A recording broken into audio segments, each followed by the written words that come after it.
chains that you pull away. I feel the fear when you look at me. We've had enough of love. Is this not enough for me?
It's the Panda and Phantom Show. Back to the show. Hello, everyone. Welcome. I am Joe, aka Phantom Meeple, here for the Panda and Phantom Show. However, I am sans Panda today because she is doing her thing in Reno at GAMA. But I am joined today graciously by the amazing Benita. Hello, Benita. Hi, Joe. How are you? Thank you for having me on. Yeah, thanks for wanting to sub in. I'm glad I didn't have to do this by myself this week. I always hate streaming by myself, but it's always nice to have somebody to work off of.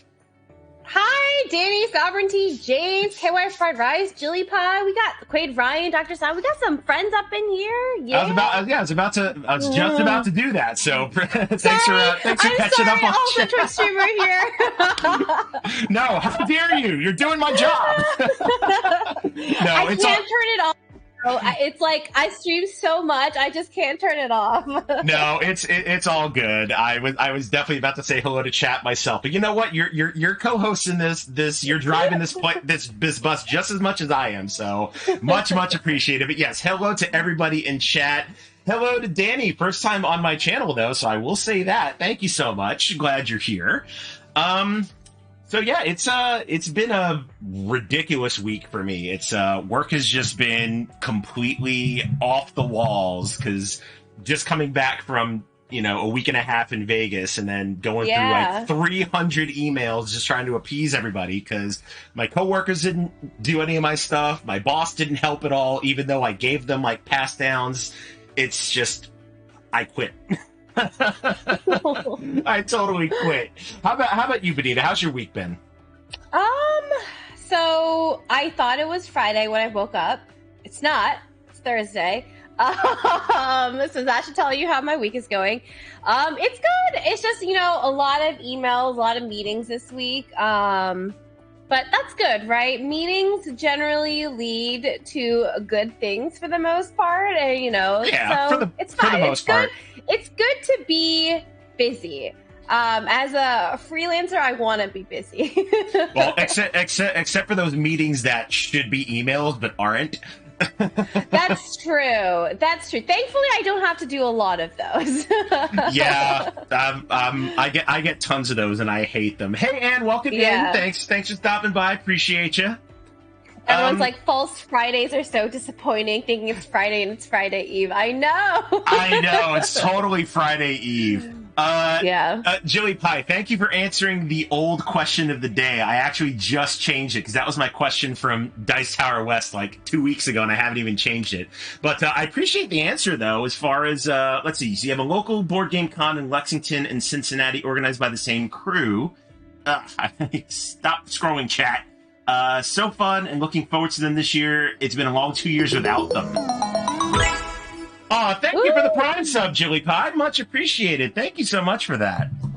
Yeah, so that was my old question of the day. The new question of the day, which I got a chance to actually change, having to do with the game Benita and I are going to be playing today, Codex Naturalis. I played this with Amanda a couple weeks ago, and now I'm going to be teaching it to Benita because she's interested. So tell us, what are some of your favorite card games? That's today's question of the day. Okay, some of my favorite card games. One of my, ever since I got into the hobby, one of the first I ever played was No Thanks. And it is such a classic game, and it's so simple, but there is definitely some strategy, and you can be mean to each other, and I love it. So basically, you have cards numbered 1 through 35, and some are taken out, and you don't know which ones are taken out. And the goal of the game is to have the least amount of points. Points are calculated by adding up the sum of the numbers. Mm-hmm. So on your turn, you either take a card or you put a little chip on the card to pass. Basically, you had to obnoxiously say no thanks. And but like if you get pairs, like if you get like a 7, 8, 9, you're only counting a 7. So when like the 34s, 33s come out, you're like, okay, will I get the 34, 35? Like, is it good for me to take the card or pass on the chit or like not? Anyway, it's fantastic. It's on Board Game Arena if you ever want to play it. Like, I love No Thanks. It is such a classic card game. Another one of my favorites is For Sale. I love bidding auction games, and For Sale is a really, really good one. It plays really good at 5 to 6 players. Like, I don't want to play less than that. Like, I like the more players. And then actually yesterday I played Air, Land, and Sea. It's actually still on my counter because I was just streaming last night. Oh yeah, you were streaming that last night with this is so good. You were playing with Victor, right? Yeah, I was playing with Victor. This is so good, you all. Air, Land, and Sea. Get the Critters at War version because it's much prettier than the Air, Land, and Sea version. This is a 2-player card game, and it is so fun. Anyway, I really like card games. So, like, I could probably give you a few more, so maybe I won't. Yeah, I mean, hey, if you could talk to him, by all means. But let's see. So I don't think I've ever played No Thanks, but that sounds really interesting. I might have to check that one out. I played For Sale. I only played it like 4 players though, and it seemed kind of dull. That seems like a game that you need like the higher player count for. Yeah, just to have that just to have that competition in the auction as far as bidding on all the cards. Have you played, it's a newer one, like the GAMA game from Rhino Yes, I have played. Llama is amazing. That is a great game. Llama's really amazing. A lot of the chit stuff comes from No Thanks, because No Thanks is a really old game. Yeah, okay. So if you've played Llama, you've kind of played No Thanks. I do think No Thanks is a better game, personally. I think that's more fun. But Llama is great. Llama is a great game. I just have a very special place in my heart for No Thanks. Okay, right on. Time Roller, I did see you sneak in. Hello. Glad to see you here. Anne says, I was a bad girl, didn't have any caffeine for a couple of days, and woke up with a bad headache. Oh, no. Yeah, that happened to me too. Is. And I was chugging my coffee before this stream. Oh, I have a question for you all. Okay, I personally am an iced coffee no matter what weather. No matter what weather it is. Like if it's like snowing, I'll still have an iced coffee. How about you all in chat? Like, are you iced coffee, hot coffee people? What's it? That's a good question. For me personally, I'm a coffee person. Hot, cold, whatever it is. It's just whatever I'm in the mood for. Yeah, fair enough. My favorite way to have coffee is I have an espresso machine. It's 3 shots of espresso, pour, and then put some ice over it. And so make sure you put the ice after the espresso, because if you have hot coffee going over ice, it'll make your coffee bitter. Pro tip. Ooh, so that's 3 shots of espresso, then ice, and then I put a little bit of Trader Joe's has this vanilla sweet cream that is so delicious. So I put a few tablespoons of that, and then bam, amazing. All right, coffee tips from Benita. Thanks so much. I love coffee. Yeah, I'm kind of weird. I was a late bloomer as far as coffee goes. I didn't drink coffee like religiously until I was like 28, 29 years old, because I could not stand this stuff. Yeah. But it wasn't until the time I was still in the Marines by then. I was already 8 years in. I had gotten my first collateral duty, and when I wasn't, flying going somewhere, I was behind a desk. And it was for lack of something to do. So I started drinking coffee, and I just wound up getting a taste for it just because I was like, I'm bored. I need something. So I started drinking coffee. Yeah. I didn't start drinking coffee into my early 20s until I went to grad school, and I was falling asleep in my classes, and I'm like, well, I guess it's time for coffee. All right, let's see. We do have some answers in chat. Let's see. So Anne remedied her caffeine problem with Route 44 Coke from Sonic. All right, fair enough there. James says hot tea. Always if I must have coffee, it's iced. All right, fair enough. Julie Pie says, I'm the weirdest kind of person, a no coffee person. That is not weird at all. As I just said, I was a no coffee person. I was a no coffee person almost until my 30s. So that's not weird at all. Danny says, I choose based on the temperature. That's completely fair too. That's the way Abby is, my better half, the Baker Meeple. She definitely does coffee based on temperature. If it's hot out, it's got to be iced. If it's cold out, it's got to be like super hot coffee. So that's completely legit. I think for me, why I drink it iced is because I really love my espresso, and I've tried drinking the espresso with like my cream and stuff, like hot, and it's just so strong.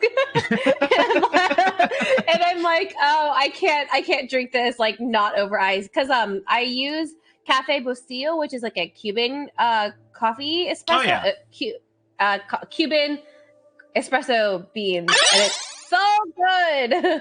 Thank you for the hydrate time, Roller. Much appreciated. Thank you. Don't worry, Benita. You'll get used to the sound effects. Yeah, I know. I like it. I totally just ran out of water, so I will be fake hydrating with you. Hydrating with coffee?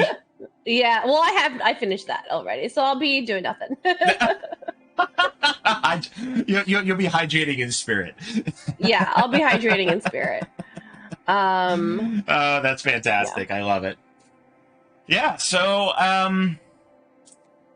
I know I talked a little bit on my last stream about experiences at Dice Tower West, but I mean, do you want to talk a bit about the 5-day blur of just nothing but games and hanging out with people and your experiences a little bit? Sure. Also, Time says, I hydrate by osmosis. Yeah, exactly. Yeah. Also, while Danny from Sovereignty is in chat, I just wanted to take the time to shout out. So, Danny, Joe has graciously agreed to be on Monday's stream with us to play Dice Miner.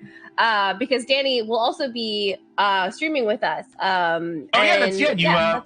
We totally talked about that before we went online. So I'm totally excited about that. Yeah. So that'll be a lot of fun. Yeah, I'm looking forward to that. Dutch Yoda, welcome in. Glad to see you. Oh, Ace Penguin Herder, another fabulous person, real life friend of mine, and starting to stream. I work in a coffee shop, so I drink pretty much anything. See, now there's the person to ask. If you want to ask about coffee, ask a barista. Yeah, nice. It's so perfect. Okay. Yeah, so Dice Tower West. Yeah, Dice Tower West, your experiences. I wish I had the opportunity to play more games. I didn't play as many as I wanted to. I really thought I would play more. But honestly, there was panels. The Kino, Casey, and I had our meetup. And then I was working at the Arcane Wonders booth for a few hours for a few days. Like, all of that, like, took away from, like, playing games time.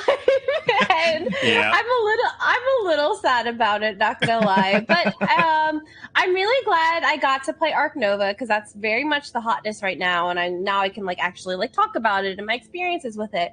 Pro tip: don't play with 4 people. Play Arc Nova with 2 or 3 people, because you will be playing the game for 5 hours.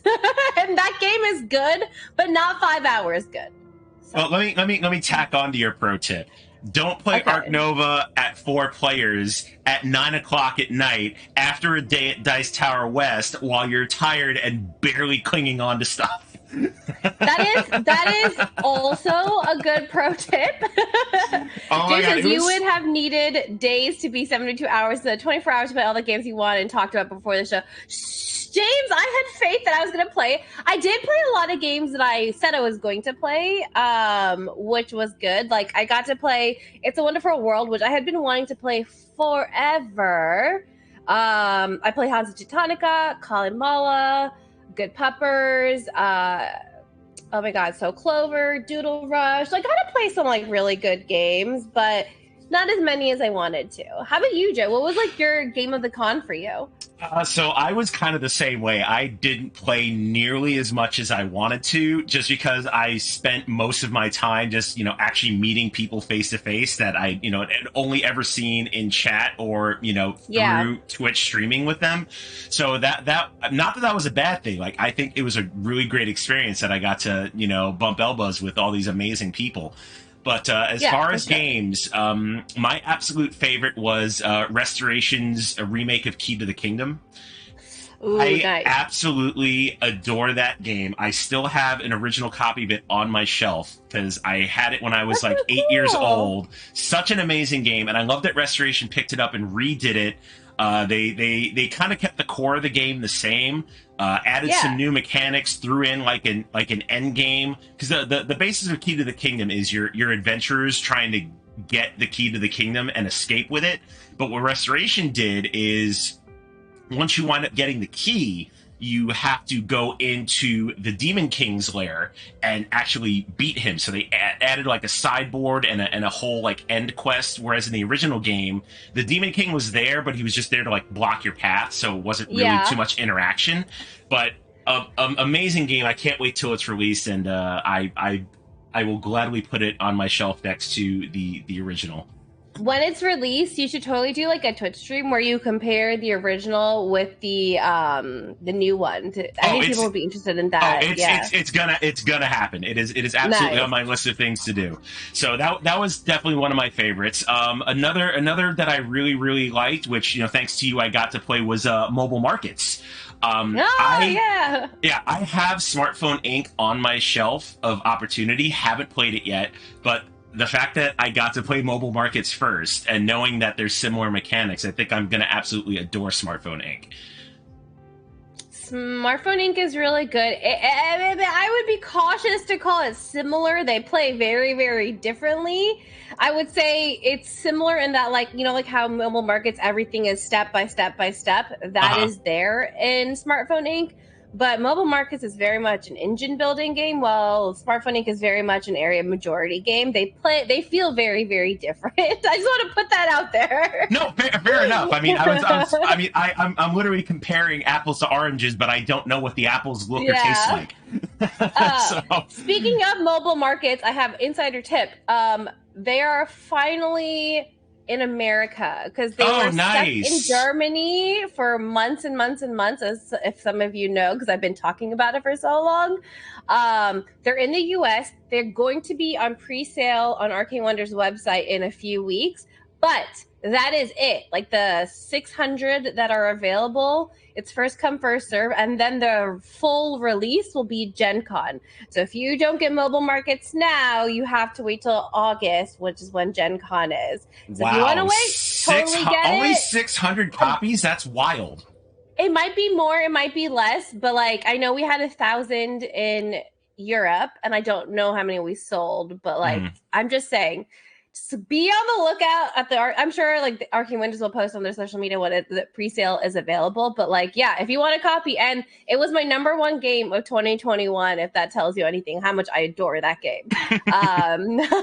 Just be on the lookout because it will sell out. Like I have full confidence that it's going to sell out. Like yeah, I super enjoyed it, and if I can get my hands on it, I definitely will. It was a fabulous game. Let's see what else. I taught Amanda and Andrew from Board Game Spam Hansa Teutonica. That was really fun. I absolutely love that game so much. Confluence. I was getting to that next. Sidriel Confluence. Yeah, we did that together. Yes, we did. We did that at yours and Casey's meetup. Let me tell you what, you want a chaotic game of just cross table talk, trading stuff, and just utter chaos. You need to play Sidriel Confluence. I knew of Sidriel Confluence, and I wanted to play it for the longest time. And since I got the opportunity to, I would love to have it on my shelf. I just don't know like that many people I could get together at one time to actually play it. Yeah. Like I think it's great at like 8 or 9 players. So Casey says she's gonna bring it every convention. So I'm just like, I would only play it at a convention. Like I would never teach it to 8 or 9 people because the factions are so different. Mm-hmm. So it will just be a game I play at conventions. Yeah, I know. Casey was saying he's going to try and organize a meetup of everybody, a lot of people up here in the Pacific Northwest to play it. I hope she does because that would be amazing. And I even jokingly said we should try and stream it, but I think that would be complete and utter chaos. Yeah, I don't. That seems like would be a really hard game to stream. Right? Like you would definitely need somebody to like moderate that game if you were going to stream it. Yeah, 1000%. Being like, you can be like those like narrators, like, okay, and Joe is now trading his blah blah blah, and then he's negotiating. Is that person going to take the trade? Is it like like right, kind of like that? That's what you would need. Yeah, you would totally need a color commentator for that game for sure. But adjacent to that, I know we were talking that you have never played Twilight Imperium, right? No, I really want to though. So that's So again, if you like Sigil Confluence, I mean, it's not as cutthroat as far as like the trading goes, but there's still the negotiation. There is a little bit of trading, and then it's kind of more heavily involved with like space combat and taking over planets, like that sort of thing. But if you like Sigil Confluence, TI is right up your alley. You should definitely look into trying to play that. I mean, it has to be like with people who know how to play and can teach me. Like that doesn't look like a game that I could teach myself. You know what I mean? No, and for sure it's not. Like the first time Abby and I played it, Casey and Miguel actually taught us how to play. Yeah. So I was glad that they wanted to, because the first time we met was when you were out here last summer, and we were talking about it, and I had mentioned to them, it's like, yeah, I've got Twilight Imperium 4th edition on my shelf because I was supposed to play it with friends and they flaked out, and Miguel's eyes just lit up. He's like, oh my god, you want to play Twilight Imperium? Like, let's go, we'll set it up. Like he was chomping at the bit to do it. So what we did a couple weeks later, we actually went back to that apothecary room. We rented it out, and that's where we played Twilight Imperium. Yeah, I'm so jealous. So like for chat purposes, I visited Seattle this past summer to visit Anna Maria, because Anna Maria is like one of my really good friends, and she moved to Seattle in the pandemic. And then, there's so many game people in Seattle. So I organized a like meetup at Mox Boarding House, like hang out with you all. And then you all became friends, which you already were friends because of social media. But now you're all hanging out without me because, I live in Maryland, and I'm so jealous. Well, I mean, that's an easily rectifiable problem, Benita. Just saying. Just move. Okay, I have definitely hardcore considered it, but the thing is, I do not do well in the rain. I do not want rain constantly in the wet. Like, I just can't do it. Okay, I just can't do it. It does not rain here nearly as much as people say it does. Yes, we get a lot of rain, but it's not like every day. A lot. That's not rain. It's overcast a lot. It's overcast. I don't want overcast weather. I'm like looking outside to see if it's overcast in Maryland right now. Like, I just can't do the overcast. I need the sun. Yeah. Anyways, good question. Is it raining right now, Joe? It is not raining right now, but it is overcast. It overcast? See? I don't want the overcast. It is overcast. The sun. All right, fair enough. We got to figure out something that's going to get you out here. Weather be damned, we need you out here.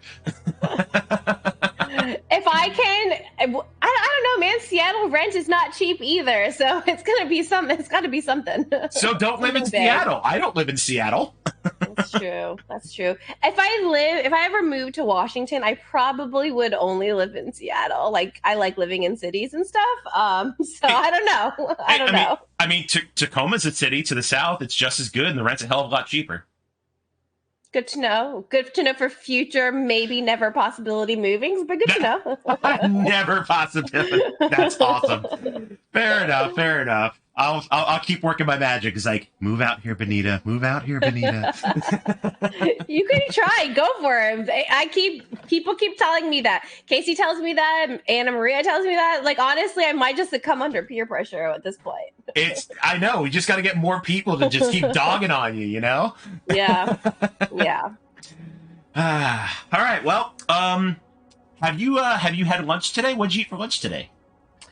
We always talk about food. Yeah, of course. So I made my coffee, like I mentioned. And then for lunch, I had 2 eggs. And I love like super runny eggs with like pesto and like other spices on it. Ooh, that sounds amazing.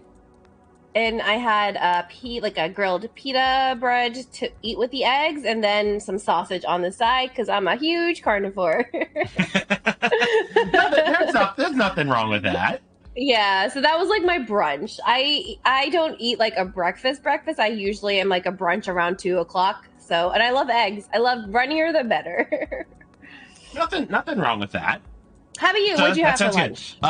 I had some leftover ranch crock-pot pork chops.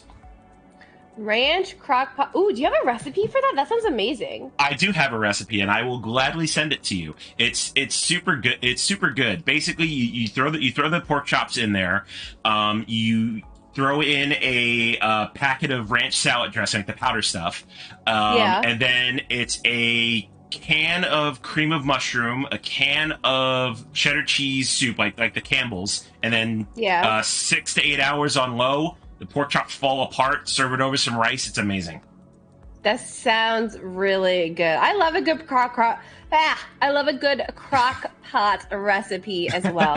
Say that 3 times fast. When I was in grad school, crock pots, I like cooked in crock pots all the time, or especially like my first few years of working. Because like I would take lunch and stuff. So like crock pot recipes are my friend because I don't mind leftovers. I know some people are very anti leftovers, but if I could like make one meal and then like have it like make one dish and then have it for like 3 days, I'm super cool with that. Yeah, there's definitely nothing wrong with that. I absolutely love leftovers, and it also winds up being financially sound too, because you make a meal, you make a huge crock pot of stuff, you eat it over the course of a couple days. You know, you're not going out and buying lunch, or you're not, grocery shopping as much. I think it's a fantastic thing as far as leftovers.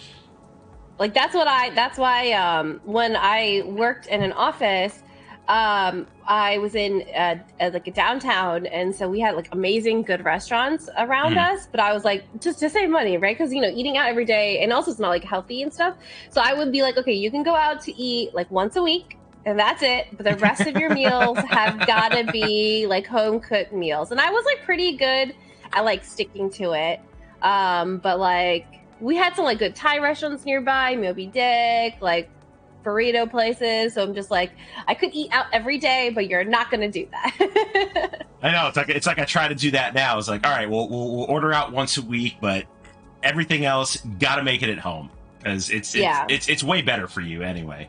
Yeah. Anne said, I love the Instant Pot. Does everything in one pot. So cooker. Yep. Instant Pot is really good. Instant Pot's another great piece of gear. I love that thing. Yeah. The only thing I will disagree about, Anne, is I love my rice cooker, and you can pry it out of my dead hands. I have tried making brown rice in the Instant Pot, and I don't think it tastes good. I've made my brown rice in a rice cooker, and I think it tastes 1,000 times better. But everything else, I'll agree with you. But not rice. I don't think Instant Pot makes rice well. But that's my personal opinion. Yeah, rice is one thing I haven't actually tried making in an Instant Pot. Like, unfortunately, I am a purist when it comes to rice. Like when I was younger, my mom basically taught me how to cook. And if she knew that I was using a device to make rice, she would fly out here, chancla in hand. It's like, what are you doing? You better cook your damn rice. Rice cookers, I mean, I guess in Asian houses, rice cookers are really common, but yeah, I mean that makes sense. I'm not knocking like rice cookers at all. I mean, people that use them, that's their thing. But I guess it's just a preference for me. Like I've used rice cookers. Yeah. I think it makes it taste different rather than doing it on a stovetop yourself. But that's just me.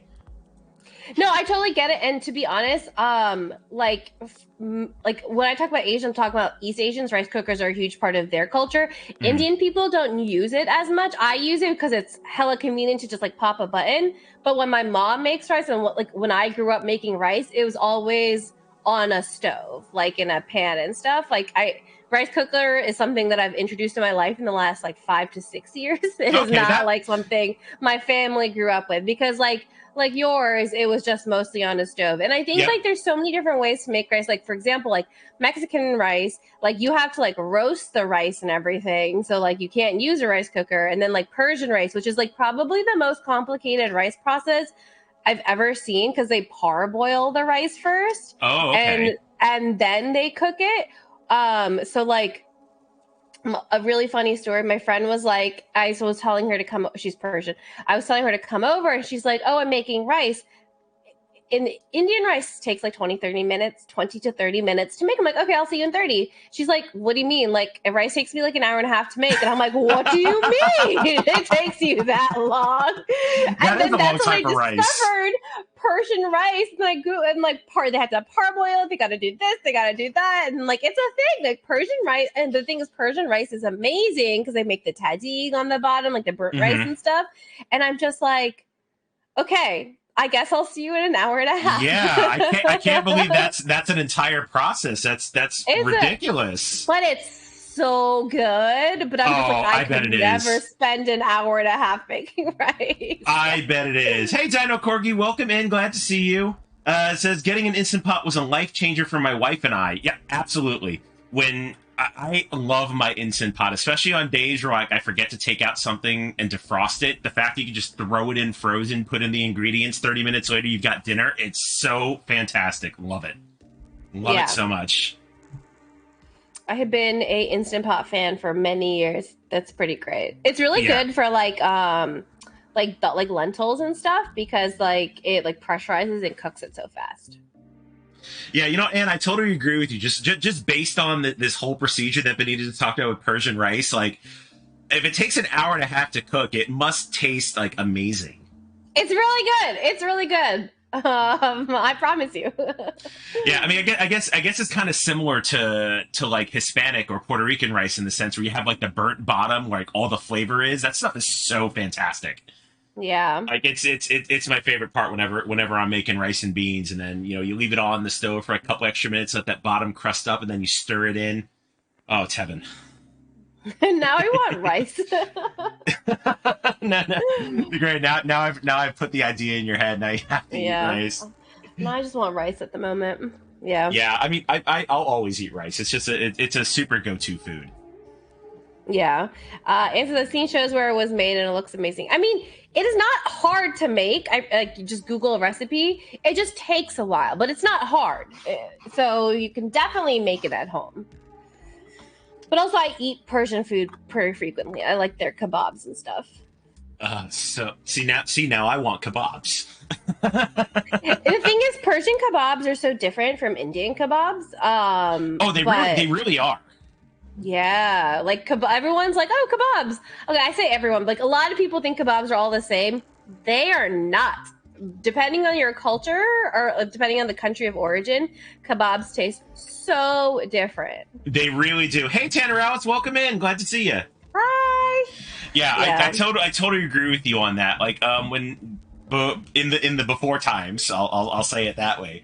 When I used to travel a lot for work, and I'd have to go to Japan, and in Yokohama, across from the hotel that I would usually stay at, there was this Iranian guy, and he had a hookah and kebab stand, and it was open all the time. And I would go there. Seriously, you want to talk about an amazing kebab? Like, I don't know what he did to his meat, but it was just so flavorful. And then just the sauce he throws on there, like I would eat like 3 of them because they were so good. And I'd only get them like once a year. Oh no, I'm never gonna have this kebab. Oh, I wanted to try it so bad. I know. I really hope I can. If traveling ever starts up again and I make it back to Japan, it's gonna be one of the first meals I eat. I'm like, I just where in Japan was this? In outside of Yokohama. I was supposed to go to Japan for my birthday a few years ago. Oh, excuse me, the first month of the pandemic, because I have an April birthday. Yeah, so I had tickets to Japan and everything. I had to cancel it because actually, I refused to cancel it for the first few weeks of the pandemic when we were at home. I'm like, because remember we thought we would be back in the office in 2 weeks and like things would be fixed and stuff. You remember when we were that dumb? Yeah. No, unfortunately, I don't remember it because it was years ago. No, I totally remember it. But the fact that it's been 2 years is just wild.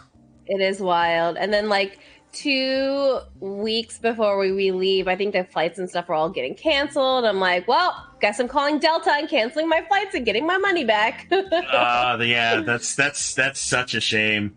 Because I was kind of in the same way. Like, Abby was going to turn 30, and we were going to go to California for a couple of weeks. So she had never been. So we planned this whole trip. We got first-class tickets because they were super cheap, and planned all this stuff. And then, sure enough, like, you know, March happens. We're like, oh, we're not going till June. This will clear up by then. Yeah. You know, fast forward to June is like, not only is it not clearing up, but literally the entire country's shutting down.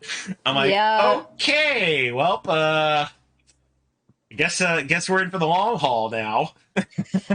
It's honestly madness. Anne says, I love the game Yokohama. You know, that is a game I still really, really need to play, but I heard it's like a harder Istanbul, and I love Istanbul, so I think I'm gonna really like Yokohama. I'm glad somebody mentioned it. Yes, Yokohama is amazing, and that is how I sell it to people. Yeah, Yokohama is, I would definitely say, a little more involved. Istanbul, like you have a company president, and then you have associates, which you put on the board, and then you move to different locations, and then depending on how many associates plus your president is there is dependent on how many actions you get to take. It's a super fun game. If you haven't played that's one I would be glad to teach you. It's one of my favorites.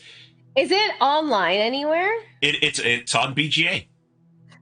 Okay, next game night, we're playing that because I really want to learn it. And do I own it? I don't know if I own it. I have to see. Wait, hold on. I know. I can just look at my BGG. Yeah, like, there you go. Is it a game I own? Because then I can take it off my shelf of opportunity. There you go. And I love Yokohama because of its first player condition. I own it. I don't know where the hell it is, but I own it according to BGG. And BGG knows my collection better than I know my collection. Nice. Yeah, Yokohama's first player condition is the last player to visit Yokohama. So I always get to go first. James, own it. Okay. Wait, James, what was the command again? Like what I need to make this command. The command is own it. And what was the command gonna say? You were in the chat when we figured it out, and I legitimately forgot what it was supposed to say. Was that a command you were supposed to put on your channel? Yeah, because that's funny. I keep saying oh, I wonder if I own it or not, and I say it too often. So now you just need a command to just make you check to see if you own a game. Oh my God, it's Amanda Panda! It is Amanda Panda. Yeah, welcome to the show. Welcome to the Panda Phantom Show. I mean, at least you showed up. I'm really glad you're here. Benita is doing an amazing job being a guest co-host today, but I'm glad you stopped by. How is GAMA? What are you doing? Tell us all about it. I'm sure you are having a blast discovering all these new games and meeting about 50% of the people you saw the week prior at Dice Tower West. Amanda, I want to hear everything. We're gonna have to schedule a video chat when you're all caught up and stuff, because I'm so curious of how they are catering to content creators, because GAMA is really for retailers and publishers. So I'm really interested to see how they're making you all feel welcome. Well, I'm pretty sure that next Thursday it's probably going to be a topic of discussion. So definitely tune in. Yeah, but I need the tea that Amanda can't share on Twitch stream. Oh, so that kind of stuff. Yeah, that's a different story. But as far as the stuff she can share, I'm sure we're going to talk about it. 1,000%, I'm sure. Oh, she says I don't have enough internet to watch. Oh, I'm sure the Wi-Fi there is probably just bogged down with everybody being connected to it. Yeah. But yeah, for sure. Glad you're here, Amanda. I mean, whether you can stick around if the internet hangs out, but I'm really glad you stopped by. Much appreciated. So back to this own it command that you need to have. So I guess it's just a constant thing where somebody's like, "Have you played this?" and you don't even remember you own it. Yeah, it's happened multiple times. That's hysterical. And I think was let me know I'd love to join the Yokohama game. So yeah, I would be down. Yeah. Yeah, we could totally plan something. I think it plays. Hold on, I got it on my shelf right now. It plays up to 4. So yeah, we could totally make that happen. Yeah. DM me on Discord, Anne, and then we can like figure something out, because that is how I usually play my games with people. Yeah, for sure. We'll definitely get to that. Speaking of games, shall we get to the one at hand? Yes, let's do it. All right, let me switch the view here, and let's do this. Let me get into the game. Let me pull it up. Where did the game go? Oh, here it is. once you find it. Yeah. Okay. Codex Naturalis. Okay. All righty. Let me know once you're in, so I can talk to it. I am in. Okay. So the basic premise of this game is you're trying. It's kind of like tile laying and set collection in a way. Okay. You have a starter card in the middle. And what your starter card is, it has two separate sides. One side will have 4 open corners on it. However, in each of those corners, there is an icon. And those icons are going to be your currency. So you've got bugs, you've got leaves, you've got mushrooms, and you have animals. Okay. On the other side of the card, you're going to have less open corners, but probably a different number of starting resources. Like, until you choose your starting card, I can't see it, but I'll tell you what mine is, because I'm not going to choose it. So mine, I have 2 open corners, and then I've got an animal, a bug, and a leaf for my choice. So you can choose to start with either side, and then once you've chosen the side you want, go ahead and hit confirm.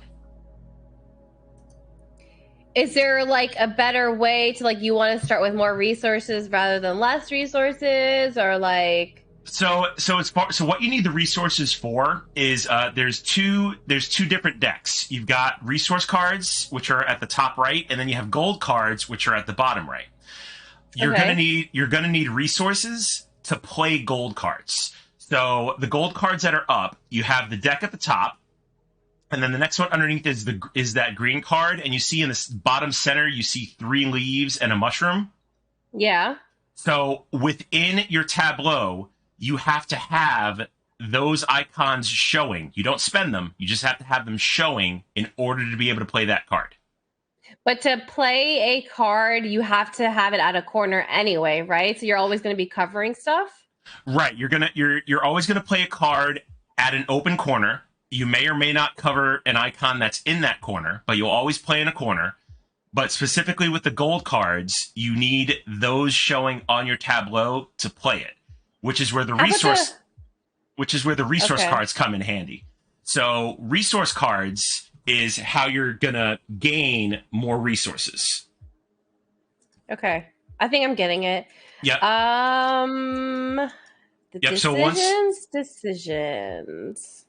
Yeah, thanks for stopping by, Amanda. We appreciate Bye. you, and I miss my favorite panda. Yeah, so I guess okay. you can kind of gauge off of the gold cards that are showing and the resource cards that are showing, because now that you've chosen your start card, now you have a hand of 3 cards. So you can see what you have. You'll start with 2 resource cards and a gold card. And we have secret objectives. Yes, so with secret objectives can be anything from have a set of a certain icon showing, or have a particular orientation of cards. So like below that, there's common objectives. I can talk to those since we both get to see those. Okay. So for the common objective, on the bottom there, you see there's 2 purple cards and then a blue card in the upper left corner. Right. That's the way the orientation has to be. You can't mirror it. You can't flip it. You have to respect the orientation. For every... So this orientation is, there's a card, then there's a box to the bottom right, and then there's a card right underneath it. How can you have a card right underneath it? I thought things always need to go into corners. So as you play the game, you'll see how you can play cards like that. So for instance, off your start card, if you were to play a card on, say, the lower left corner and it was purple, and then you play another purple card in that top corner, Now those two purple cards are on top of each other. Say that one more time. Okay, so on your actually, you know what? Let me look. Now I can actually look at your start card. Okay, perfect. Yeah. So if you were to play a purple card over your bug in the lower left corner, right? Yes. You got to try and visualize it. Now, Okay. if you were to play another purple card over the mushroom, now those two purple cards are above each other. Oh, okay. This is going to be a really interesting spatial puzzle for sure. Yeah. And then if you play a blue card in the upper left corner of that top purple card, now you've created the pattern. I think this is going to be really fun. Yep. So every instance of that pattern will get you 3 points. And you can't reuse cards. So if you use two purple cards and a blue in one instance of a pattern, you couldn't say, use that blue card and do it again, so to speak. Okay. It has to be every specific instance of that card.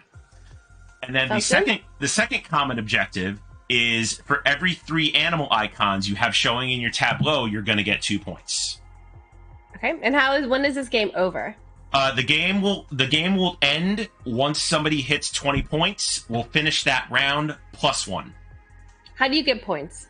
So the way you get points, if you look at the gold cards again, you should have one in your hand. Oh, yeah. As well as the gold cards that are available for drawing. At the top, it'll show you 2 points and then a symbol. Now the symbols, there's a couple of different ones.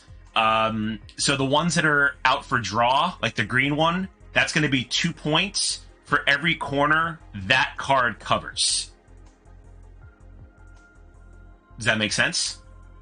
At 2 points for every corner that card covers. Does it have to be the top right, left corner, or any corner? No, so depending on where you place the card is going to be the points you get. So if you were to play that on your start card, you're only able to cover one corner. So you're only going to get 2 points. But if you're able to place 2 of those open corners on other cards, you get 4 points. Okay. So on and so forth. So yeah, 2 points per corner. And on your turn, you are either playing a card from our hand or taking a resource or gold card? Yeah, so on your turn, you'll always play one card, and then you'll draw a card, either resource or gold. You can take from the 2 that are showing, or you can blind draw off the top of the deck. Oh, I have to play a card from my hand? You will always play a card from your hand. Now, playing cards from your hand, if you don't like the cards that you have, or you're unable to play it because of cost, you can flip your cards. If you flip your card, on the back is going to be 4 open corners and 1 of that color's currency. So, like, if you were to flip over a green card, you'll see 4 open corners and a single leaf. Okay. And the gold cards are the exact same way. Okay, I think I get this. I'm gonna have some questions as we play, but I think I got this. Okay, no worries. I still need to choose my secret objective, so let me do that. Based on what I got here. Okay, let's go. Ben says, I haven't played this one, but it does look pretty interesting already. Yeah, I'm really intrigued. Anne says, I'm wanting to learn this game, so happy I'm off work to watch. Yay, Anne! Bye, Amanda! I hope you get some rest. Though she's probably not here anymore. But if you're watching the VOD, I hope you got some rest. Yeah, she's definitely been a busy panda for sure. Yeah, 1000%. All right, so it's making me go first. Okay, so all right, so let's see. What do I got here? I need stuff. That is the story of my life. I need stuff. I know. I need stuff. I don't like any of my cards, but I definitely want to play one. I feel that. Let's go. All right, so we're gonna play. Oop, did not mean to do that. Where is your card, by the way? Okay, so if you go over to the top right where our names are in BGA, you'll see a lock icon with an eye. If you click on that, you'll be able to see my tableau. Oh, okay, awesome. So I played a green card to the lower left of my start card, so that got me an extra leaf. And now I need to draw back up to 3, and what I'm trying to play is definitely going to come into hand here. So let's go with Let's go with that purple card. Okay, so now you get to play a card. Ooh. Okay, I don't want to play any of my cards, but I guess. Yeah, so the strategy to this game is just trying to figure out like the best engine of icons that you get to play, so you can play more gold cards and score as many points as you can. Yeah.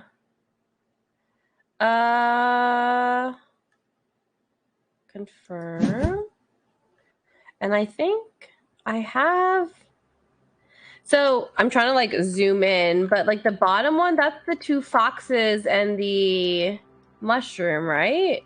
That bottom gold card, yes. If you were to play that, you need to have 2 foxes and a mushroom showing. Right now, you have 3 foxes and a mushroom, so you would be able to play that card and you did draw it. So yep. I'd probably have an idea what you're doing next. Probably. I wonder what I'm going to do. All right, let's see. Gosh,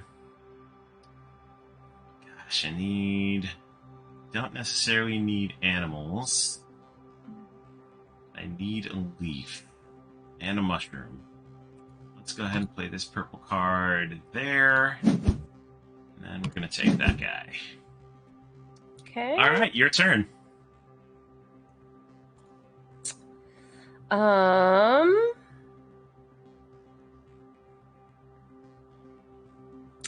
will do that. Wait. No. Yeah, make sure you don't accidentally flip, because I've done that before. Yeah. I will do that. All right, there you go. I have a point! Yep, that card gives you 1 point for every quill showing, and that card had 1 quill, so there you go. That's how you score points.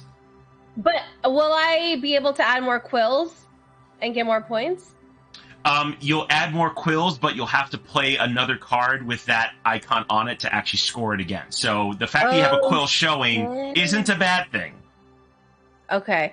I didn't realize that. So if we play a scoring card, it's going to be based on what you currently have, not like a cumulative, which is good to know. Yep, what you have at the time will be scored. Okay. Didn't realize that, so that sucks. But that's fine. That's okay. Now you kind of see what I was talking about earlier. Easy to learn, hard to master. Yeah, definitely. Okay, I think... Hold on 1 second. If I want to take this card... Do I want to cover it? Sorry, this is like... No, you're fine. This is the learning game. Feel free to talk through your turn. I don't mind helping you in the first game. But second game, cutthroat, not saying anything. Cutthroat. You're like, no more help. Okay. All right, let's see now. Let's go with... I totally should have left that open corner there, but I didn't. That's fine. So let's go... Don't think I need... No, I do need an animal. We're going to play this here. And I'm going to take that card. What happens for flipping? Okay, so if you don't like any of the cards that you have, or you can't play them, you can flip them. So when you flip them, if you look at the tops of the decks, you'll see there's 4 open corners and then a single icon of that card's color. So if you flip over your cards, you can play that card, you'll get 1 icon, but then you'll have 4 open corners. Okay, that's pretty cool. Yeah, absolutely, Time Roller. This game is a fabulous puzzle. Like I think this game is very, very elegant in the way it presents itself. I'm really enjoying this so far, for sure. All right, so let's go ahead. Oh, I need to get... So I need more coffee. No worries. I definitely know that feeling. All right, so we'll play that purple card there. I work with a lot of different publishers, and so I had a meeting with someone in Poland. So I had to wait. I had to wake up way earlier than I normally do. So I'm just a little tired right now. Benacine says exactly. This looks like a good Saturday morning over coffee sort of game. Cheap too. Yeah, this game's not expensive either. I think it's like $15 or $20. It's super affordable. Nice. Did I only have gold cards right now? That is a bad idea. Yeah, you do have only gold cards, which is not a good idea. You definitely need to also get some resource cards so you have the icons to be able to play the gold cards. Yeah, so you might have to flip one and play it. Yeah, it seems like that's gonna have to happen. Ann says it's just me or is the stream buffering a lot? I mean, I haven't noticed it buffer. Has anybody else noticed the stream buffer at all?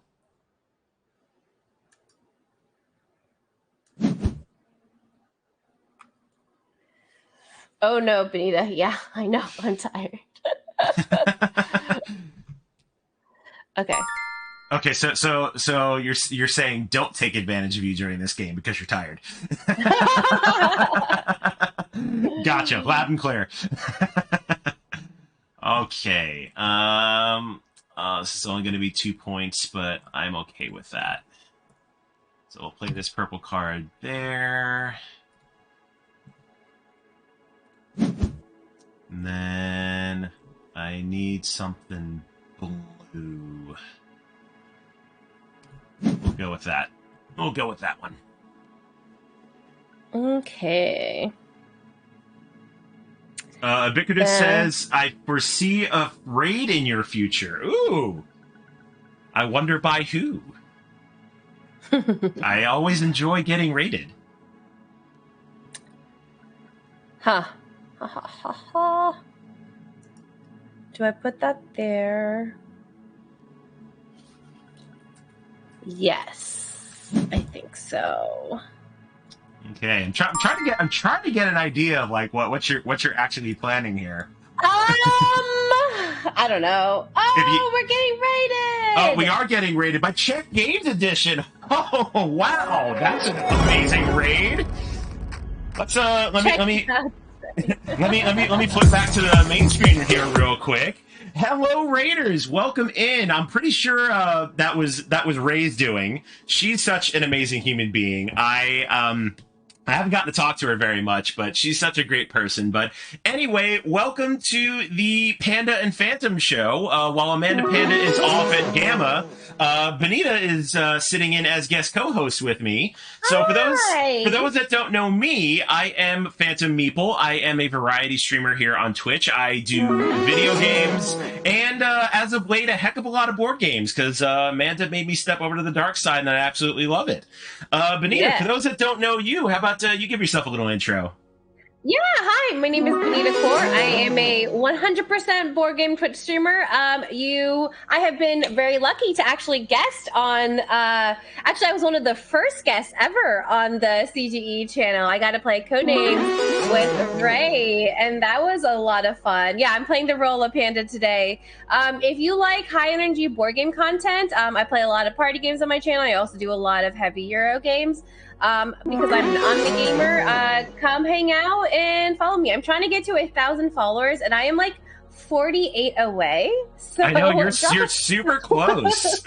I am super close. So drop a follow if you like board game Twitch streaming, which you probably do if you're watching Ray. Yes, and speaking of follows, just got like 8 of them in a row. So thank you so much for the follows. I would gladly call you out, but. Let's see. Where's my feed? You got Sunshiny74, Renmiel. Who else? And, I just need to pop this out so I can actually see what the heck happened here. I've never had that many followers at once. It's like super awesome. Barbed Wire, Amber Archer, Passive Taurus. Thank you so much for the follows. Really, really means a lot. I've only been at this for a year, so I'm still, building my follower count in my community, but much appreciated. Ray, what were y'all doing over there today? And of course, let me give Check Games Edition a shout out because they just do amazing stuff over there. Yeah. Let's see. What in the What world are they doing over there? What is happening in that clip? I have no idea. It looks like a hotel room. Yeah, it looks like Ray and Tony are doing something. Yeah, what are they? Wait, are they playing like throw burrito? Is that what they're doing? No idea.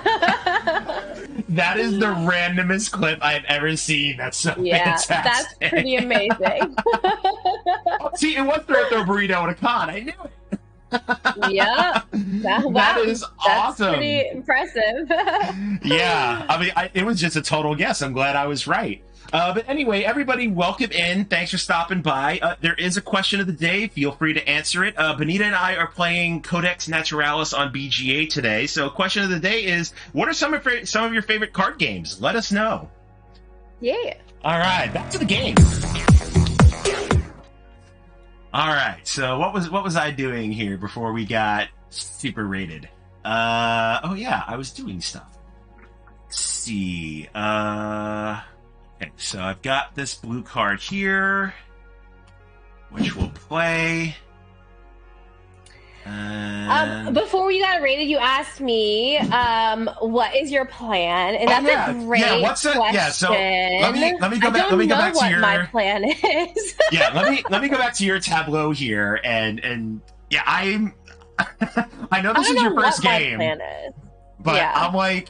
There's got to be like a method to your madness here. There's a method to my madness. There's a method. I don't have enough plants. I thought I had 3. Oh, okay. You're right. I had to do this first. Let's see. Let me catch up with chat real quick. Yep. So that was them. Throw burrito at PAX. That's hysterical. I love that. Time Rower says this week favorite card game is Furnace. I'll talk about that in a minute. Bye, CG. Bye, Ray. Yeah. Bye, Talk Ray. To you later. Thank you again for the raid. Bigness says favorite card game of all time is Android Netrunner. That absolutely counts. It's a card game. totally counts. Yeah, gotta go run the Gamma Boop and have a lovely stream. Yeah, thank you again for the raid. Much appreciated. Awesome of you to do that. So, Furnace. Thank you, Benita, for teaching me Furnace at Dice Tower West. I completely fell in love with that game, even though it was a game that Abby wanted ever since it came out, but I had no idea because she never told me. But I was really glad I was able to get it off of Arcane Wonders' website because I wanted to buy it at Dice Tower West when I went on Friday. And I had asked Amanda, I was like, hey, do y'all still have it? And she's like, yeah, sure. We got like 2 copies. So I go walk over to... what's his name? Robert, I think it was. Yeah. I walk over to him and I was like, hey, I'd like a copy of Furnace. He's like, we don't have any. I was like, well, Amanda said you have 2. He looks at Amanda and is like, Amanda, we don't have any. I'm like, I didn't mean to like call her out like that, but I'm just like, I so wanted to buy it. You know, it's because, so for those of you who do not know, I did demos at Dice Tower West for 2 days at the Arcane Wonders booth doing Furnace, hence why Joe came over and I got to play the whole game with him. I was like, you know what? We're going to play the whole game, but not just a demo. We just sold out like so quickly. It's a great game. And, you know, I'm just really good at demos. So I just sold all of them, you know, before Amanda got there. I'm honestly not surprised that you like completely sold out of them. Like it is a fabulous game. It's a really fun engine builder, and I can't wait to actually play it with the asymmetrical powers because that's the part of the game that really intrigued me. Yeah, like those are definitely fun, and now that you've played it once, you can like forever play it with those variable powers. Mm-hmm. Pastor Turf says Regicide is my favorite card game currently. I don't think I've ever played that one. Okay. I'd be curious to know what it's about. Do I want to do this? Benita, Time Roll is asking you, are you the queen of the demo? Am I the queen of the demo? Linus Cabal, we were talking about Furnace. Yes, and thank you for the follow. Okay, yeah, honestly, I'm not even gonna like do a humble brag. It's a straight up brag, only because I have been working at the last like 4 conventions I've been to because it helps, you know, with costs and everything. So I have gotten my demo skills have been like fine-tuned. Also, you know, when I Twitch stream, and I Twitch stream a lot, that's basically a demo as well. And I've been lucky enough to work with Arcane Wonders at Essen and Dice Tower, and I only did Furnace. So my pitch for Furnace is like at a sweet 2 minutes. I got jokes that I use every single time, but they don't sound recycled. And like, I got the demo down, so I'm good at it. Like, I will say, I'm good. If you ever need to know how to play Furnace, you just DM me, and I'm more than happy to hop on a Discord call and tell you how to play, because I can teach it really fast. Wait. There were jokes? I missed jokes? You missed? I gave you jokes. Oh my god, are you kidding me? I said so many jokes. No, but you said during your initial like description of the game there was jokes. I came in like after you like taught the other 3 people that were sitting there in the game. I didn't get. Oh yeah. No, okay, I want the initial spiel. Go. I need to hear this. No, I'm putting you on the spot. I need to hear this. I am not giving you the scripted jokes right now. They're more like stuff to like cause chuckles, not like ha ha ha ha like a joke. Okay, for example, like I like refer to myself in third person, be like, you're gonna be like, Benita, like what are you talking about? Why would I want to bid on the same cards that people that I'm not gonna win? And I'm gonna tell you why, because there's something that's called compensation, which is my favorite part of the game. And that makes people laugh because I refer to myself in third person. So it's like that kind of joke. Okay. And I basically gave you my first joke. That's there all. we go. That's all you're going to get. That's all I get? No. That's all you get. No. I wanted the entire spiel. No, this is what I got. You get nothing. That's what I got. You lose. Good day, sir. That's what I got. Wow. I got nothing. That's awesome. Anyway, it's your turn. It's my turn? Okay. It is your turn. What? Oh, you still have to draw a card. That's why. It's still your turn. Okay. Okay, there we go.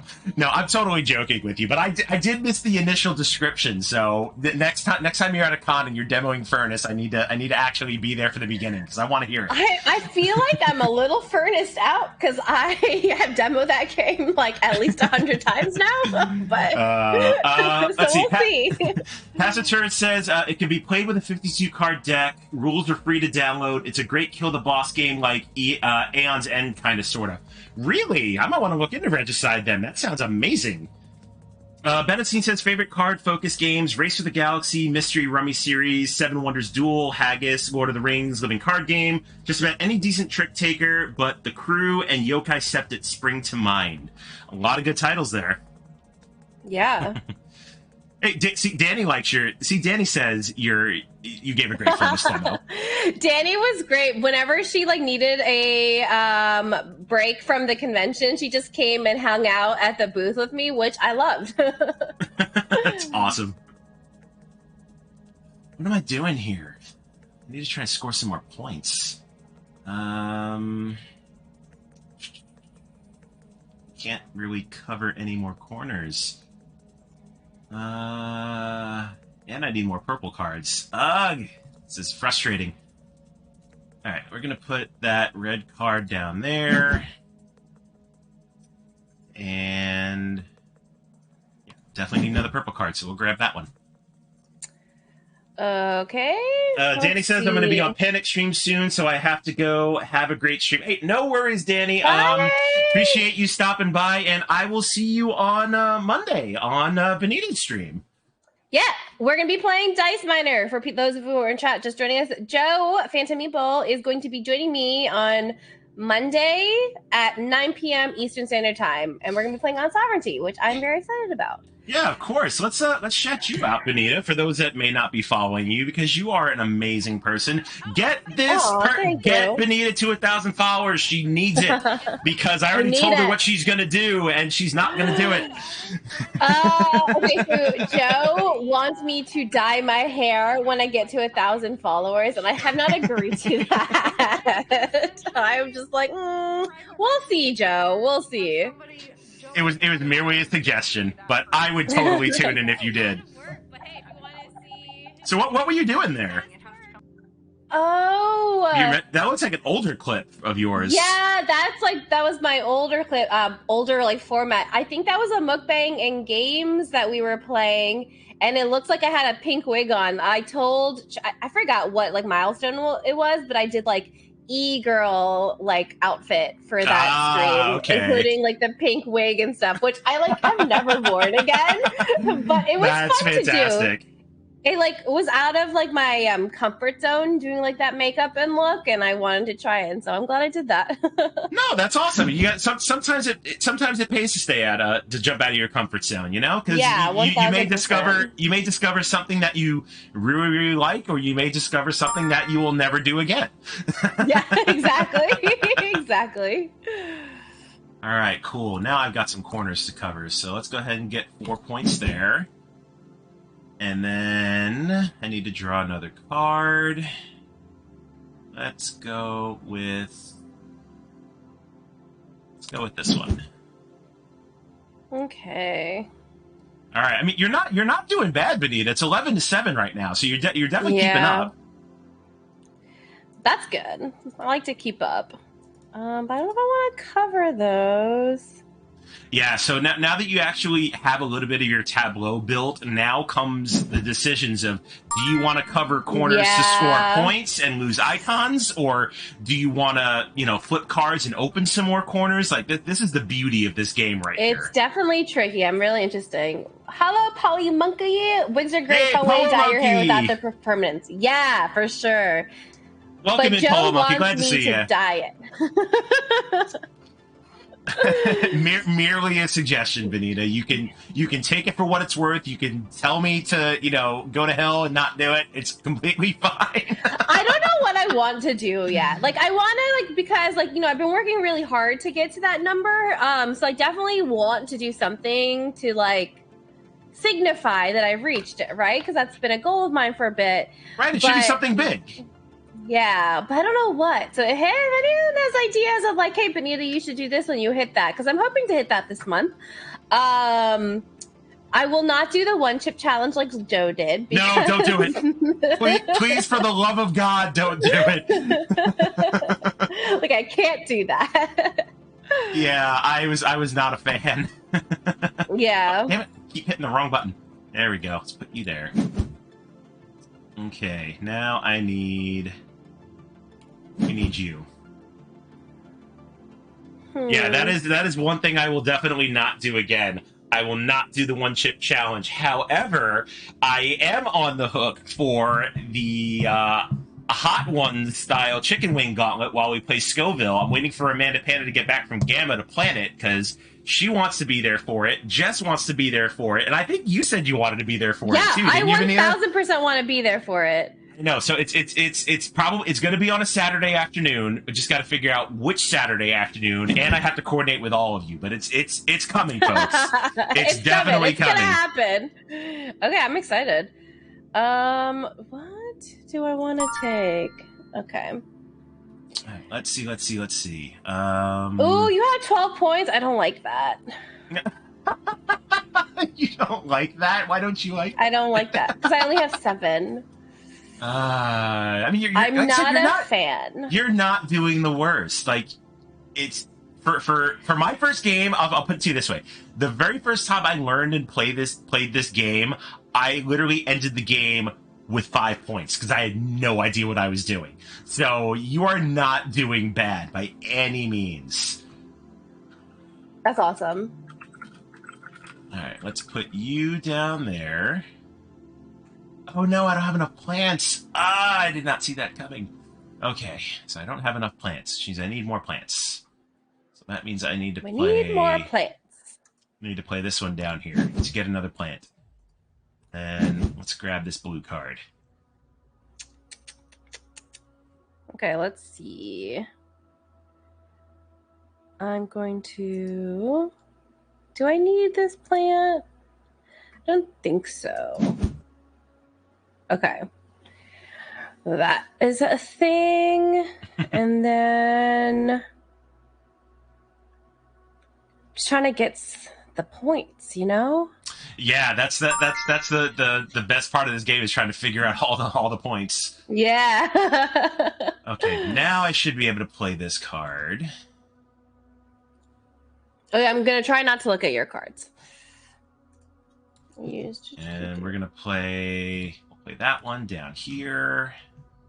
Oh, get out of the way, error message. I know I need to play a card first.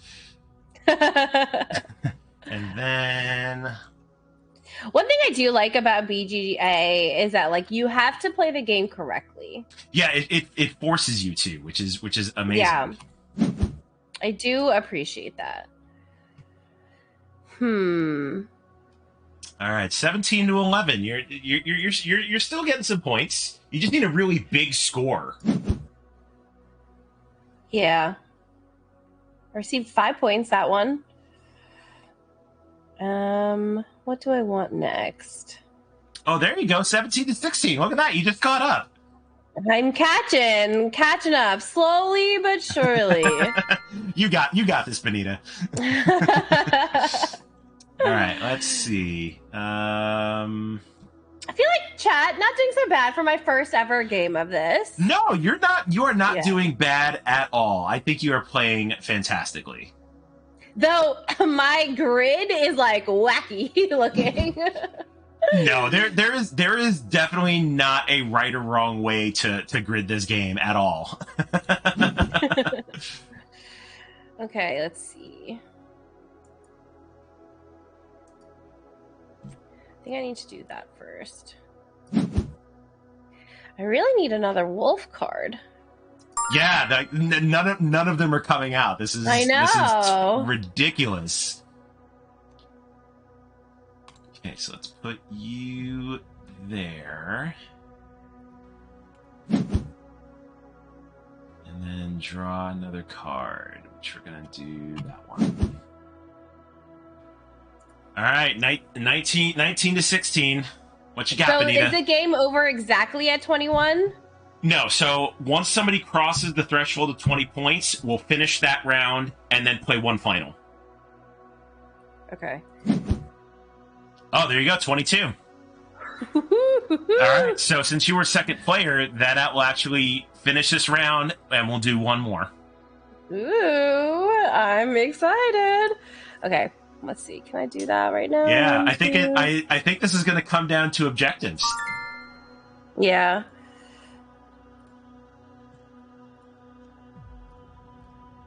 Hello, Swook. Swook, welcome in. Glad to see you, my friend. It doesn't matter what I draw because I'm not even going to be able to play it. So we need the two. Okay. Yeah, this one's going to be close. It's going to come down to objectives, and I'm curious to see what happens. All right, so scoring objectives. All right, so 6 points for that one, 2 points for that one, 2 points for that one. And let's see what's going to score you for, Benita, if at all. I don't know why it's... Catch up, BGA. Oh, there we go. Yeah, I know, right? So you got 2 points to the blue common objective. Mm-hmm. You got 2 for your secret objective. Yep. Oh my god, why didn't we tied though? Oh, we tied. So why let's did see. You win? The tiebreaker was number of objective card points. So the number of points we actually scored from objectives. That is a bullshit tie. I won. We tied. We tied there. We tied. Yeah, but you don't. Yeah, you know what? Now that you know how to play, we could totally speed another one if you're up for it. Yeah, let's do it. Yeah, we still got some time. All right, propose a rematch. I like to point it out. That's a bullshit tiebreaker. I didn't even know there was a tiebreaker in this game. You know, I need to actually look at the rules and see if that's the legit tiebreaker. I mean, I'm sure it is a legit tiebreaker. But you know, in our Heart of Hearts chat, that sure Joe and I tied. We just tied. That's what happened. Yeah, sure enough. That's a tiebreaker. The player with the most objective card points win. So, yeah, I guess since I played more objective points, that was a tiebreaker. But no ties this time. This is going to be straight win. No ties. No ties. All right. So let's see.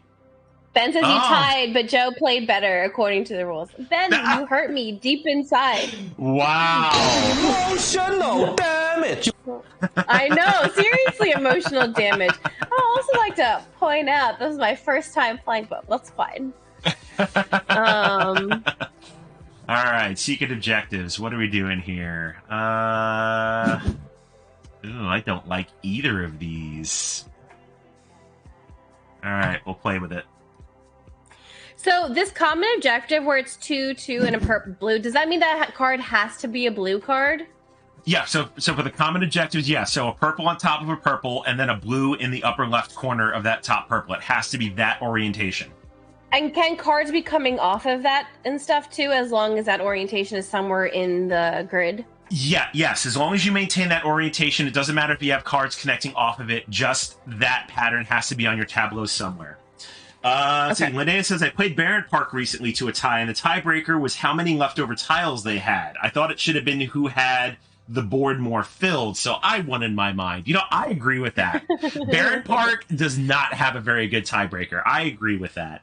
Patster says, everyone wins in Baron Park, though, because you've made a bear park.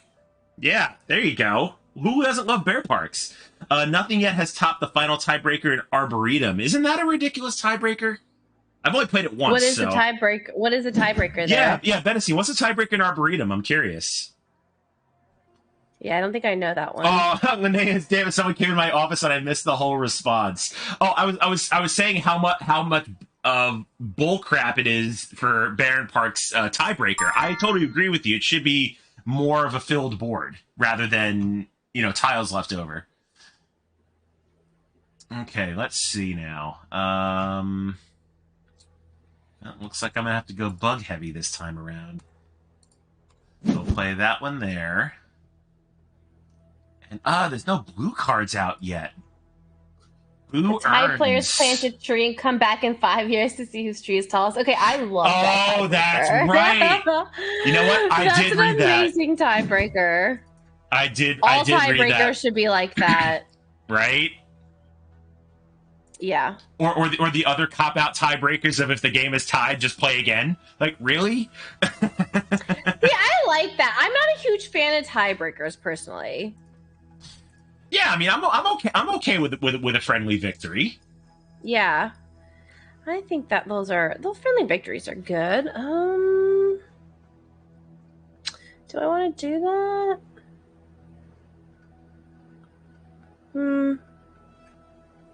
Sure, why not? Okay, let's see what you got going on over there. Okay. Nothing much at the moment. Nothing much. No, nothing much. I mean that's a rough start card to play with the two open corners. Like I'm not a fan of it. Yeah. Okay. We'll see. All right. I'm gonna have to do some flipping. So that purple's gonna get played up there. And let's take that one. Linnea says, yeah, I like the tied players share the victory, but I'm also not particularly competitive. See, I'm competitive to a point. Like, I definitely don't mind, like, playing to win, but at the same time, like, you're there to have fun. Mm-hmm. Man, what am I doing? What is the objective that I'm going for? I don't even know. Yeah, what? What? Yeah, and I'm not helping you this time around. You're on your own. I helped you out. That's nice. I helped you out. And we tied at 29 points, so that's what that was my prize. Do I know the game Growl? I do not know that game. I don't think I've ever heard of that one. Yeah. My scrolling text thing looks just like it, colors and font. Yeah, I had no idea. I just kind of the font came with the overlay, so that's why I use it. Nice. Let's see. Where's all the purple stuff? I know, right? Like, this is bogus. I don't want any of these cards. I guess I'll take a green one for the lack of anything else to take. Look it up sometime. It's cool. Also a fun game. I will. I will definitely look it up. Tan says going to call it a day. Enjoy the rest of your stream and your day all. Thank you for stopping by, Tan. Much appreciated. Bye-bye. Okay. I don't know if this is smart, but I guess this is happening.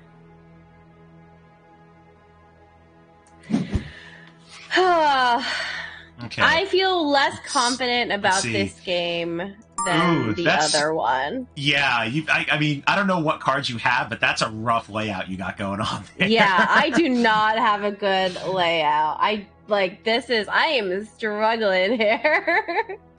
Okay, let's see. Linnea says, card-based werewolf-style game, super easy to teach and play. Normally, I don't like those kinds of games, but this one's good. Yeah, I'll check it out for sure.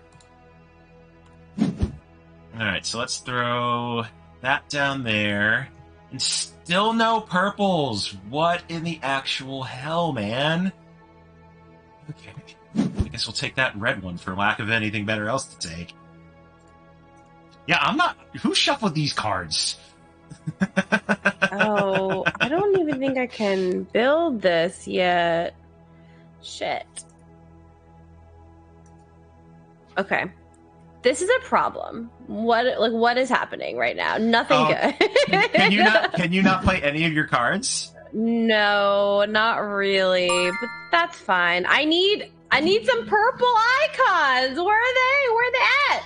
I know. I'm like hanging on to one. It was my initial gold card. I'm hanging on to it, and I can almost play it, but there's no purples to play it. This is bogus. Bogus. All right. Oh, I don't want to put you there, so I'm going to put you here. Then... it's not a really high-scoring card. Let's take you. All right, Benita, what you got? Nothing good. I know. I'm like, the first game was so great. Now this one is just like, okay, now we're going to make you work for your points. Pretty much. I need some particular cards, and they're just not appearing, which is very frustrating.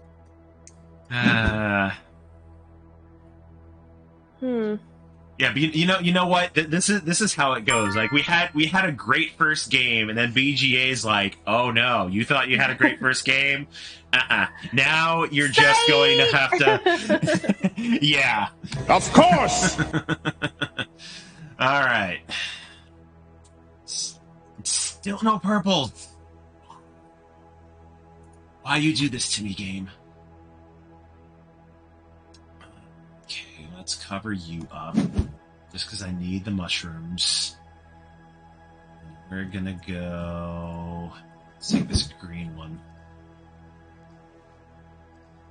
Like, I seriously think we're gonna, like, almost run the deck out before we find more purple cards.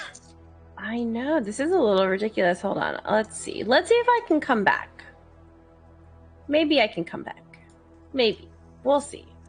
I don't know, I mean, you're in the lead right now, so... For how long, though, right? I mean, I don't want to jinx anything. You're like, oh. I have no clue at all.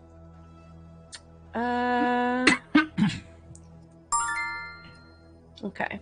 Okay, let's see. I like this game, y'all. Like, I am a fan. This is good. Yeah, I'm glad you're enjoying it. Yeah, thank you for teaching me how to play. I like this a lot. Of course, not a problem at all. I'm super glad you're enjoying this. I can definitely see like playing this like on BGA like a lot. Like this seems like a good game to do that. I think this is like my 5th or 6th play of it. I've played this quite a bit. Nice. What do I want to do? Don't want to cover that up, so this is going over here. Still no friggin' purples. My kingdom for a purple. Feel that. Wait, hold on. Shit. The purples have to be on top of each other. Yes, they do. And then the blue has to be off to the upper left. How do I make it on top of each other again? So the easiest way to do it is if you have two open corners on a card and then play a purple card on the like lower left and upper right, or lower left and upper right. That's how you get them to stack. Okay. I think I can somehow do that. Oh, that's going to be difficult, but I think we can make it happen. Maybe. Oh, okay. So do you see mine right now? This purple. Let me go to yours. Like, do you see, like, if I put another purple, like, underneath that purple, even though it's underneath a red, will it still count? So that purple there, if you were to play a purple on that lower left corner of that red card, and then play a blue card over the butterfly, that would satisfy the pattern. Okay, so it doesn't matter if it's underneath as long as it looks like... Okay, good. Good. Yeah, it doesn't matter what's attached to it, as long as you can make that pattern somehow, some way on your tableau. That is what I needed to know. Like if you look at mine, you can kind of see that example. Oh, yeah. Like I've got the two purple cards on the right and then the blue one to the upper left. Yeah, that will satisfy the pattern. Awesome. Okay. I don't like any of these gold cards. Because I don't have any quills anywhere. So that would just give me 1 point. Yeah, I know. Like we're not getting any symbol cards either, which is not great. No purples and no symbols are coming out. Yeah. I'm trying my best. I'm trying my best. This is only going to be a point, but I have nothing better else to play. I feel that. It's not satisfying when you play like a 1-pointer. I know. Just like it's the only thing I can do. Like, where's my 5-point cards? I need those. Yeah.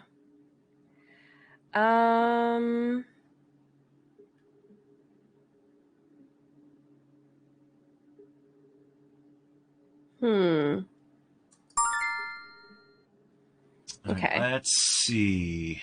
Got the okay. Oh, I do have the mushrooms. Ooh, and I do have a double corner I can play. Sweet, I'll take 4 points. Nice. Oh, finally! Purple! Gimme! Yes! You're like, give it on to me! Finally! It's only taken like 4 rounds for a purple to pop up. I know.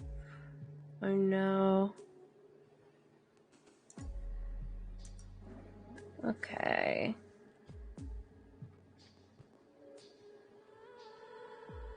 I'll do that.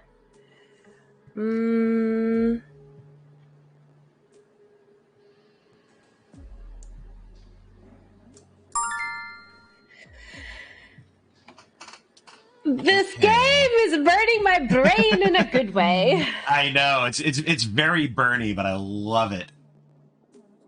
All right, so we're gonna play you. Actually, we're gonna flip you because I only need 1.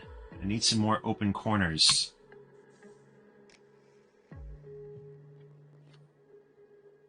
Let's see. So people in chat, do you have any game days or anything planned this weekend? Yeah, that'd be great to know. I have some friends coming over. Two of my friends coming over on Sunday morning, and we're gonna play some board games, and I'm really excited. Ew, what's anything particularly planned? I want to play Teneku. I'm pronouncing that wrong. Okay, hold on. Let me just tell you. I know what you're talking about. I can't pronounce it either. Right? I hate not being able to pronounce it right. Ooh, man says it's game night tonight after work. Nice. Pastor says Sunday the nerds are coming over and we're learning Pipeline. I'm scared. Pipeline's a pretty crunchy game. Yeah, I think it is. I haven't played Pipeline, but I've heard really good things and I would love to play it. Yeah, that's one on my to playlist if I get the chance. Same here. Nope, don't want to do that. That works. All right, let's take a peek at what you got going on here. Sure. Okay. All right, pretty good. You got one of the common objectives, and not working on that other one too much though. Not interested in leaves, huh? I'm getting there. Ben says Pipeline is great, but Curious Car is a very interesting two-player twist on the pipe. So I really want to play Pipeline. That is a game that has been sitting on my shelf of opportunity, but I think Curious Cargo is such a brain meldy two-player game. It's really good. That designer is Ryan Courtney, and I got to play one of his newer games called Bear Raid, which is coming from Board Game Tables. I played like a half a game of it. It is a stock market manipulation game, which usually I enjoy, but I don't know. Something about Bear Raid I did not enjoy that game. It's really different from his like Pipeline Curious Cargo type of game. Mm-hmm. But if people in chat have played Bear Raid, like what do you think? Let me know. There's this mechanism in Bear Raid where how you keep track of your stocks and stuff, and it's just to keep track of like how many you have, but it is so counterintuitive that like it really like hindered the gameplay for me. Oh, really? Yeah. Just did not enjoy that.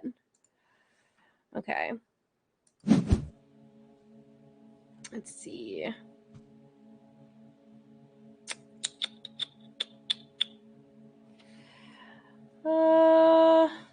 All right, I think I finally have a plan. I don't know if it's going to be a good one, but I finally have one. Let's see. I need more of those. Don't die. Okay. Oh, crud! I covered my one animal. Oh, never mind. I don't have a plan. My plan just said no. Try again later. All right, then let's do you. Then, now that I know I need animals, I will take that one.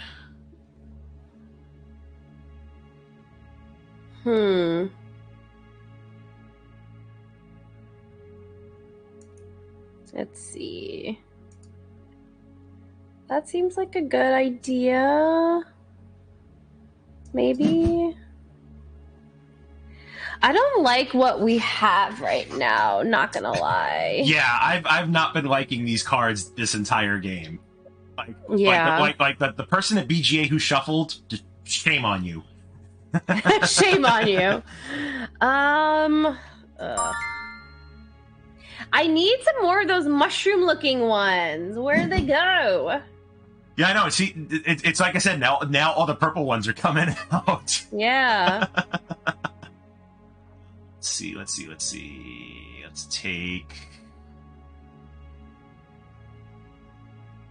take you.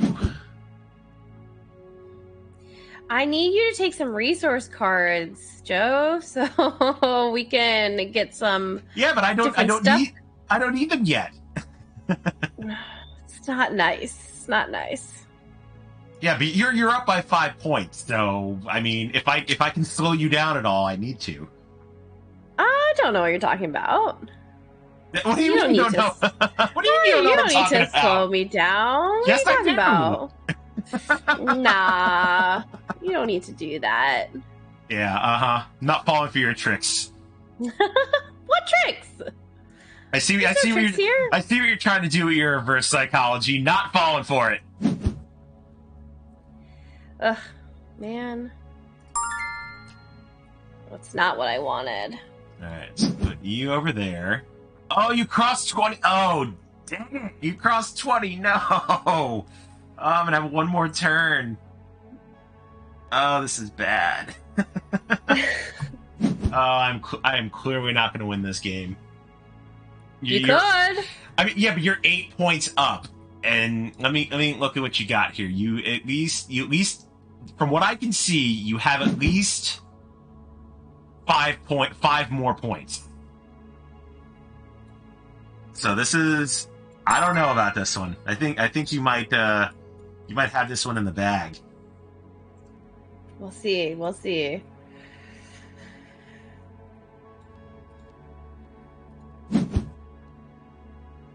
All right, let's see. So you've got 10 points on me right now. All right, so yep. So there's the 5 points that I knew you had. I don't know what your secret objective was. Oh, you only got 2 points for your secret objective. Okay. I know. I couldn't find those mushrooms. All right, so 6 points for the common. Lucky because I had that twice. So 2 points for the other common. Come on, give me something good. 2 points for secret. Yep, that's it. You got me by 4 points. Nice. See, I thought I had a plan, and then when I didn't have the one animal to play a card, that totally cost me. Well, that was good. It was a 1-1, you know, so that's fine. Yeah, it's absolutely a 1-1. That was good. Yes, Benita got a revenge. Yeah. So, lesson learned here: teach a Benita a game. She plays it well. Play it with her again, and she wipes the floor with you. The more you know. The more you know. I mean, it's like I play board games 3 times a week. Yeah, I don't nearly play as many games as I should. Yeah, well, this was super fun. Once again, appreciate you. Yeah, appreciate you sitting in for Amanda Panda. I know she appreciates it. And thanks again to her for graciously allowing me to stream in her normal time spot. I normally don't stream on Thursday afternoons unless I'm with her, so this has been really fun to do. And I hope she comes back from GAMA in good spirits, well rested, and hopefully entertained from an amazing time. Benita, do you have anything to plug before we go?